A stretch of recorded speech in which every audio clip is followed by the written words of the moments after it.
नमस्ते दोस्तों, स्वागत है आपका आपके अपने YouTube चैनल ट्रेंडिंग स्टॉक्स में। आज मंडे 24 फरवरी। आज के दिन के लिए जिन 3 स्टॉक्स को हमने इंट्राडे ट्रेडिंग के पॉइंट ऑफ व्यू से आइडेंटिफाई किया था, चलिए वीडियो शुरू करते हैं और देखते हैं इन स्टॉक्स में आज किस तरीके का मूवमेंट हुआ, बाइंग सेलिंग कहाँ मिला, प्रॉफिट या लॉस हुआ। पहला स्टॉक था SBI कार्ड्स। SBI कार्ड्स को हमने इस रीजन से सिलेक्ट किया था, ये लंबी अवधि में स्टॉक के लिए एक रेजिस्टेंस लेवल हुआ करता था, जिसको स्टॉक ने रिसेंटली ही कुछ दिनों पहले रीटेस्ट किया और उसके बाद एक बढ़िया 2 ग्रीन कैंडल्स बना करके ब्रेकआउट दिया और उसके बाद स्टॉक इस लेवल को आकर के रीटेस्ट कर रहा था। आज के दिन में आपको दिख रहा है कि ये रीटेस्ट ही था और स्टॉक ने यहाँ से ऊपर की तरफ एक अच्छा खासा क्लोजिंग दिया है, तकरीबन उसी लेवल पर है लेकिन पॉजिटिविटी दिख रही है। देखते हैं 15 मिनट्स के टाइम फ्रेम पे क्या हमें कहीं एंट्री बाइंग सेलिंग का मौका मिला या नहीं मिला इस स्टॉक के अंदर में। तो सेल जो हमने रखा था वो 832 के नीचे रखा था। 832 का जो लेवल है वो आता है कुछ यहाँ पर, दिस इज 832। तो आप देख सकते हैं कि ये लेवल पहली 15 मिनट की 2 कैंडल्स के अंदर में ब्रीच हुआ और उसके बाद स्टॉक ने जो लो लगाया वो लो लगा 826 का, मतलब ऑलमोस्ट 6 रुपए का मूवमेंट हुआ। आधे परसेंट से ऊपर की तरफ स्टॉक गया और फिर वहां से रिवर्सल लिया। ऐसे केस में जैसे मैं कई बार आपको बता चुका हूं, अगर स्टॉक 1% के आसपास जाता है लेकिन पूरा टारगेट 1% का हिट नहीं करता है और रिवर्स करना शुरू कर देता है, तो हमें एटलीस्ट आधा परसेंट या कॉस्ट टू कॉस्ट बेसिस पे निकलना चाहिए।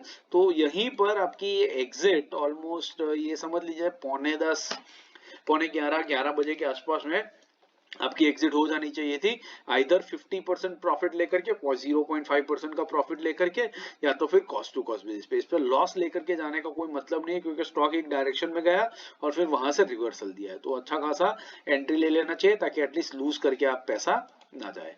बाइंग साइड पे 839 के ऊपर बाई हमने रखा था। तो 839 का जो लेवल है वो देख लेते हैं कहां पर आता है। अब 839 का जो लेवल है वो ऑलमोस्ट डे हाई की तरफ पे आ जाता है। यहाँ पर जो लेवल कैंडल इस स्टॉक ने ब्रीच किया ऑलमोस्ट आप देख सकते हैं 1:30 बजे के आसपास में, वहां सिर्फ टच करके आया, उसके ऊपर क्लोजिंग नहीं दी, उसके ऊपर क्लोजिंग दी 245 को। तो बहुत ही लेट हो चुका ये ट्रेड लेने के लिए, तो ये ट्रेड आपका डेफिनेटली लेना नहीं चाहिए और लिया भी आपने नहीं होगा। तो पहला ही ट्रेड बना उसमें either cost to cost basis पे या तो एक छोटा सा हल्का सा प्रॉफिट आपको देखने को मिला होगा। दूसरा स्टॉक था सोनाटा सॉफ्टवेयर। सोनाटा सॉफ्टवेयर इस लेवल के ऊपर कई दिनों से कंसोलिडेट कर रहा था, बेस बना रहा था। आज के दिन में इसके नीचे ब्रेकडाउन जरूर दे दिया है लेकिन रिजेक्शन लेकर के वापस इसी लेवल तक आने की कोशिश करी है स्टॉक ने। तो 15 मिनट्स के टाइम फ्रेम पे देख लेते हैं क्या कहीं पर सेल का कोई मौका बना या नहीं बना। 410 के नीचे हमने सेल रखा था। 410 का अब जो लेवल है वो आपका लेवल आता है कुछ यहाँ पर, दिस इज 410। ये आपका 410 का लेवल हो गया। अब ये लेवल आप देख सकते हैं 15 मिनट की पहली कैंडल के अंदर में ही ब्रीच हुआ, उसके बाद इस स्टॉक इस लेवल पर आया ही नहीं। तो इतना क्विक एंट्री ले पाना नेक्स्ट टू इम्पॉसिबल हो जाता है। तो आपकी एंट्री डेफिनेटली इसके अंदर में जरूर से नहीं हुई होगी और लेनी भी नहीं चाहिए, चेस भी नहीं करना चाहिए।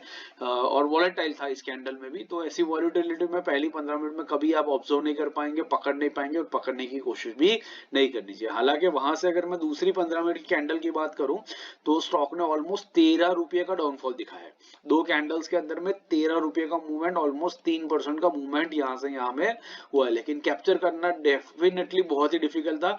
बहुत रेयर केसेस में अगर किसी ने पकड़ा है तो पकड़ा होगा, लेकिन वो भी एक फ्लूक ही होगा, वो एक स्ट्रेटजी नहीं हो सकती जिसके बेसिस पर आप ऐसे स्टॉक्स को पकड़ सके। But that is what it is. Next stock था हमारा स्टार हेल्थ। स्टार हेल्थ भी हमने इसी रीजन से सिलेक्ट किया था, इस लेवल पर बहुत दिनों तक से कंसोलिडेट कर रहा था। आज के दिन में एक बेहतरीन ब्रेकडाउन दिया है, लेकिन 15 मिनट्स के टाइम फ्रेम पे देख लेते हैं क्या एंट्री का मौका मिला या नहीं मिला।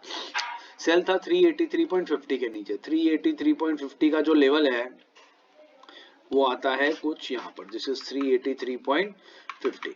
अब आप देख सकते हैं ये लेवल पहली 15 मिनट की कैंडल तकरीबन इसी लेवल के आसपास में खुली और फिर वहां थोड़ा सा वॉलेटिलिटी करके नीचे गई।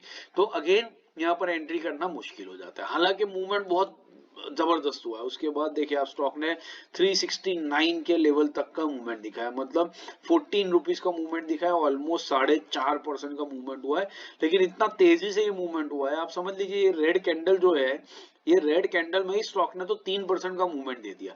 तो 3% का मूवमेंट अगर इतना क्विकली आ जाता है तो ट्रेड लेना हमेशा मुश्किल ही होता है, और नए ट्रेडर्स को तो ऐसे ट्रेड लेना अवॉइड ही करना चाहिए। बट हाँ, अगर ट्रेड ले लिया, बाई फ्लूक ले लिया, तो अच्छा खासा पैसा बना होगा, लेकिन ये पैसा सस्टेनेबल तरीके से कभी भी बन नहीं सकता है। तो स्ट्रेटजी अच्छी रखिए, सीखते रहिए, तो अच्छे खासे ट्रेड आपको डेफिनेटली मिलते रहेंगे। आशा करता हूँ वीडियो पसंद आ रहा है तो लाइक जरूर कीजिएगा, चैनल को अपने दोस्तों के साथ भी शेयर जरूर से कीजिएगा, और सब्सक्राइब भी करवाइएगा, ताकि इंट्राडे स्विंग और पोजिशनल की जो वीडियोस हम पोस्ट करते हैं वो सारे के सारे वीडियो अपडेट्स आपको रेगुलर बेसिस पे मिलते रहे। Thank you and have a great trading day tomorrow.